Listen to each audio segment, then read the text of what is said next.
പേരുകൊണ്ടും പ്രശസ്തി കൊണ്ടും സമ്പത്ത് കൊണ്ടും പേര് കേട്ട തറവാടാണ് പുളിച്ചിമാങ്കൽ തറവാട്. പുളിച്ചിമാങ്കൽ യശോദപിള്ളയ്ക്കും ജാനകിയമ്മയ്ക്കും 6 മക്കളായിരുന്നു.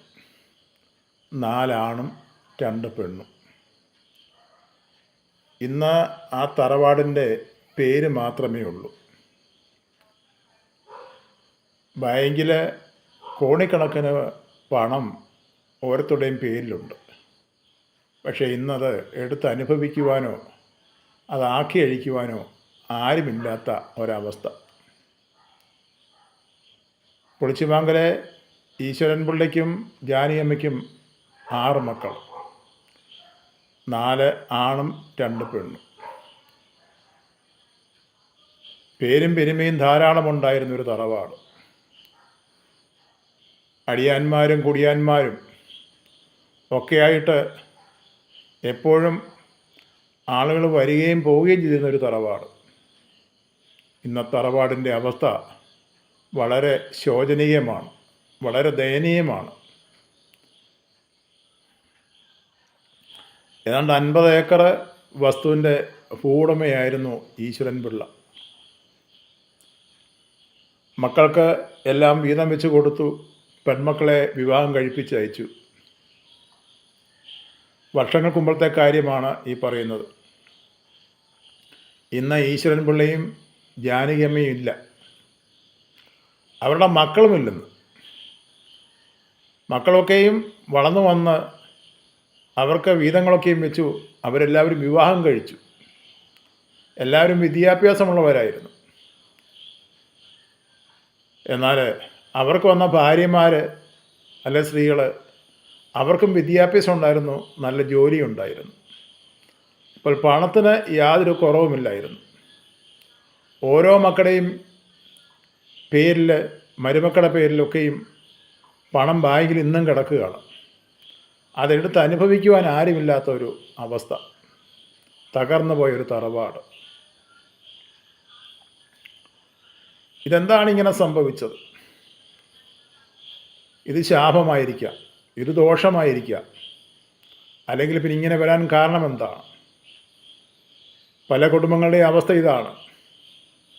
പഴയ കാലങ്ങളിൽ പ്രശസ്തിയോടെ നിന്നിരുന്ന അനേക കുടുംബങ്ങൾ ഇന്ന് ഒന്നുമില്ലാത്ത അവസ്ഥയിലേക്ക് മാറിയ ചരിത്രങ്ങൾ ഒക്കെയും നമ്മുടെ നാട്ടിലുണ്ട്. ഈ തറവാടും അങ്ങനെയായിരുന്നു. മക്കളൊക്കെയും മാറി മാറി താമസിച്ചു. പക്ഷേ ഈ മക്കൾക്കെല്ലാം സന്താന ഭാഗ്യങ്ങളുണ്ടായില്ല. എല്ലാവർക്കും ഒന്നല്ല, ചിലർക്ക്. അങ്ങനെ ആ കുടുംബം അന്യം നിന്ന് പോവുകയായിരുന്നു, ഓരോ കുടുംബങ്ങളും. ഇന്ന് ആ മക്കളൊക്കെയും മാറി മാറി താമസിച്ച വീടുകളൊക്കെയും ഇന്ന് കാട് മൂടി കിടക്കുകയാണ്.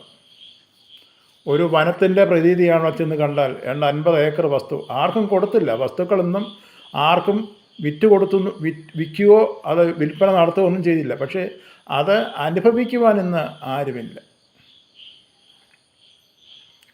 ഇന്ന് 1-2 പേര് മാത്രമേ ശേഷിക്കുന്നുള്ളൂ. ബാക്കി എല്ലാവരും ഈ ലോകത്തിൽ നിന്ന് തന്നെ യാത്ര ആയിപ്പോയി. തറവാടിൻ്റെ പേരും പ്രശസ്തിയും മാത്രമേ ഉള്ളൂ, പെരുമ മാത്രമേ ഉള്ളൂ. ഒരിക്കൽ മൃഗസമ്പത്തുകൾ വീടിൻ്റെ മുറ്റത്ത് പണിക്കാർ ഇങ്ങനെ വന്ന് ജോലികൾ ചെയ്യുവാൻ വേണ്ടി, അല്ലെ ജോലിക്ക് വരുന്നവർ, അവരെ കൊണ്ട് ജോലി ചെയ്യിപ്പിക്കാനുള്ള ആളുകൾ, അങ്ങനെ ഈ 50 ഏക്കറിലൊക്കെയും തെങ്ങിൻ തോപ്പുകൾ, റബ്ബർ എസ്റ്റേറ്റുകൾ, പിന്നെ കണ്ടങ്ങളും നിലങ്ങൾ, ഇതൊക്കെയും ധാരാളം ഉണ്ടായിരുന്നു. ഇതൊക്കെയും നഷ്ടപ്പെട്ടു പോയാൽ ഇന്നുമുണ്ട്. പക്ഷേ എല്ലാം കാട് മൂടി വനമേതാണ്, വസ്തു ഏതാണെന്ന് അറിയാൻ വയ്യാത്ത രീതിയിൽ കൂടി കിടക്കുകയാണ്. നോക്കിക്കേ, അനേകരിന്ന് 1 സെൻറ്റ് ഭൂമി പോലും ഇല്ലാതെ, കിടക്കാളമില്ലാതെ, ഒരു വീട് വെക്കാൻ സ്ഥലമില്ലാതെ ഇന്ന് കഴിഞ്ഞുകൂടുന്ന അനേകരുണ്ട്. എന്നാൽ 50 ഏക്കർ വസ്തുവോളം ഇന്ന് കാട് മൂടി കിടക്കുകയാണ്. അനുഭവിക്കുവാൻ ആരുമില്ല. പണം ധാരാളമുണ്ടായിരുന്നു. ഈ മക്കളുടെ ഭാര്യമാരൊക്കെ നല്ല ജോലിക്കാരായിരുന്നു. അവരൊക്കെ നല്ല ശമ്പളമുള്ളവരായിരുന്നു. ഈ മക്കൾക്കും ജോലികളുണ്ടായിരുന്നു.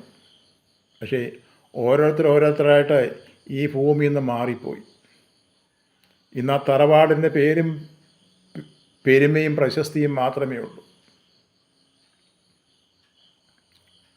പലരും ഈ തറവാടിനെക്കുറിച്ച് സംസാരിക്കുന്നത് ഇതെന്താണ് ഇങ്ങനെ വരാൻ കാരണം, ഇതാര് ചെയ്ത ദോഷമാണ്, ഇതാരുടെ ശാപമാണ്, സന്താനങ്ങളില്ലാതെ പോവുക, ഉള്ളത് മന്ദബുദ്ധികളും പൊട്ടന്മാരും ചെകിടന്മാരുമായി. കുടുംബത്തിൻ്റെ അവസ്ഥ വളരെ ഭയാനകം, വളരെ ദയനീയമാണ്. ഇതൊരു വെറും കഥയല്ല, ഇത് ദേശത്ത് നടന്ന ദേശത്ത് ഉണ്ടായ ഒരു സംഭവ കഥയാണ്. ഈശ്വരൻപിള്ള നാട്ടിലെ ഒരു പ്രമാണിയായിരുന്നു. കാര്യങ്ങൾക്ക് തീർപ്പ് കൽപ്പിക്കുവാനൊക്കെയും ഈശ്വരൻപിള്ളയുടെ അടുത്ത് പലരും വരുമായിരുന്നു. എന്തെങ്കിലും പ്രശ്നം കുടുംബങ്ങളിലുണ്ടായാൽ ആ കുടുംബത്തിൻ്റെ പ്രശ്നങ്ങൾ പരിഹരിക്കുവാൻ വേണ്ടി പലരും ഈശ്വരൻപിള്ളയെ സമീപിക്കുമായിരുന്നു. അങ്ങനെ എപ്പോഴും ആളുകൾ വരികയും പോവുകയും ചെയ്ത ഒരു തറവാട് ഇന്ന് അന്യം നിന്ന് ആരുമില്ലാത്ത അവസ്ഥയിൽ കാട് മൂടിക്കിടക്കുകയാണ്. പണം ധാരാളം ബാങ്കിലുണ്ട്. ഇതെന്ത് ചെയ്യും? ആരനുഭവിക്കും? ആർക്കനുഭവിക്കുവാൻ സാധിക്കും?